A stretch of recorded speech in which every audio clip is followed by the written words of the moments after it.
सभी का स्वागत करते हैं ग्रुप थ्योरी का एक और वीडियो में, जहां पे हम पिछले थ्योरम का लास्ट पार्ट यहां पे डिस्कस करेंगे। इससे पहले के दो वीडियोस में हमने पार्ट 1 और पार्ट 2 डिस्कस किया था, प्रूफ 1 और प्रूफ 2। यहाँ पे हम प्रूफ 3 डिस्कस करने जा रहे हैं। तो अगर आपने प्रूफ 1 और प्रूफ 2 के वीडियोस नहीं देखे हैं तो आपसे निवेदन है कि वो वीडियोस आप सबसे पहले देख लीजिए, उसके बाद ही आके तीसरा वाला प्रूफ आप देखिए, ठीक है। अभी हम प्रॉपर्टी नंबर 1 का इस्तेमाल करके प्रॉपर्टी नंबर 3 प्रूफ करने जा रहे हैं। तो प्रॉपर्टी नंबर 1 बहुत इंपॉर्टेंट है, प्रॉपर्टी नंबर 2 भी इंपॉर्टेंट है। आप दोनों वीडियोस पहले देख के आइए, उसके बाद ही थर्ड वाले वीडियो पे आइएगा, इस वाले वीडियो पे आइएगा, ठीक है। तो चलो करते हैं। तो HA is a subgroup of G if and only if A belongs to H, हमें ये दिखाना है। यानी कि HA is a subgroup of G, इससे हम क्या लिख सकते हैं, A बिलोंग्स टू H। और अगर A बिलोंग्स टू H है तो हम लिख सकते हैं HA is a subgroup of G, ठीक है।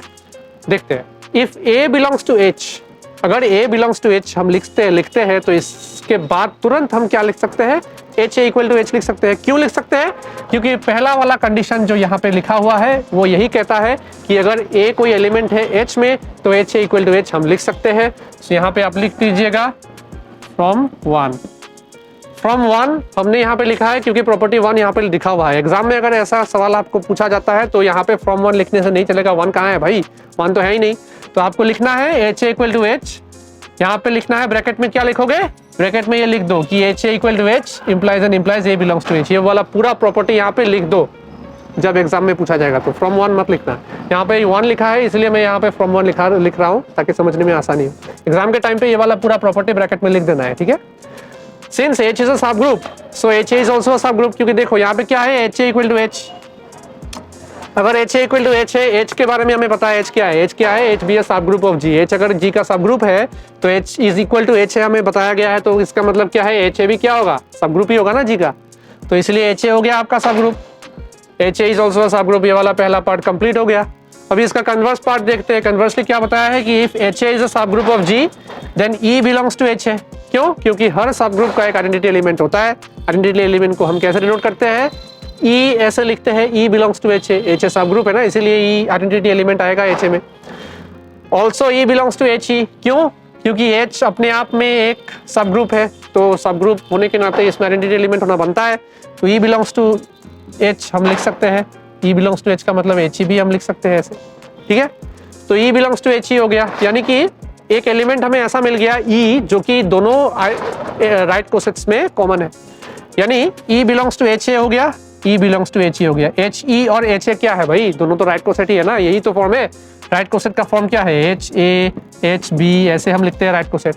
तो HA हो गया राइट कोसेट, HE भी हो गया एक राइट कोसेट। दो राइट कोसेट्स का क्या है, एक कॉमन एलिमेंट आ गया।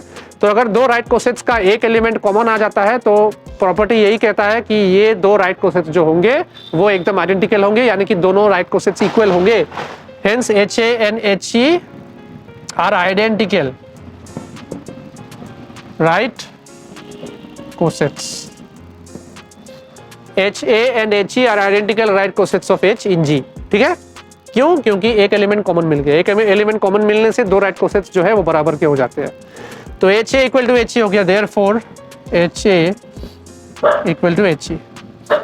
अब क्या लिख सकते हैं, HA इक्वल टू H। क्यों? क्योंकि HE का मतलब H है। और HA अगर HA इक्वल टू H है तो प्रॉपर्टी 1 यूज करके क्या लिखेंगे, A belongs to H using property 1।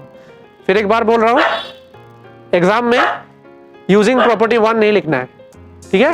ये वाला पूरा स्टेटमेंट लिख देना है। तो ये था आपका तीसरा वाला फॉर्मूला का प्रूफ। काफी आसान है, कोई दिक्कत हो कोई डाउट हो तो पूछ लेना। और अगर समझ में आ गया हो वीडियो तो लाइक कीजिएगा, सब्सक्राइब कीजिएगा चैनल को और अपने दोस्तों के साथ शेयर कीजिएगा। ये वाला थ्योरम बहुत इंपॉर्टेंट है, देख लेना अच्छे से।